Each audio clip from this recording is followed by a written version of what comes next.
High বন্ধুরা, আমার আরেকটা নতুন মিনি ব্লগে তোমাদের সবাইকে স্বাগত। আশা করছি সবাই খুব ভালো আছো আর আমি খুব ভালো আছি। আজকের আমাদের বাড়িতে খাসির মাংস রান্না হবে, সেই জন্য দেখো আমি মাংসটাকে আগে থেকে ধুয়ে নিয়েছিলাম।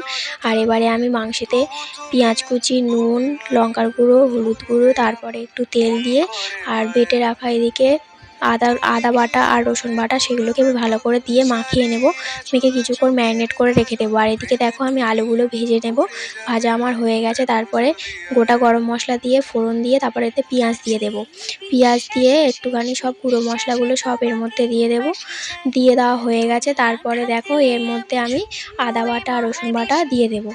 দিয়ে এটাকে ভালো করে কষাতে থাকবো। তেল ছেড়ে দিলে তার মধ্যে মাংসটাকে দিয়ে দেবো। মাংস দিয়ে কিছুক্ষণ নাড়াচাড়া করার পরে তার মধ্যে আমি আলু দিয়ে দেবো। আর আলু দেওয়ার পরে আমি কিছুক্ষণ পরে জল ঢেলে দেবো। তারপরে দেখো আমাদের তরকারির ফাইনাল লুক কেমন এসছে তোমরা অবশ্যই জানিও। ভালো থেকো সবাই, পরের ভিডিওতে আবার দেখা হবে। টাটা বন্ধুরা।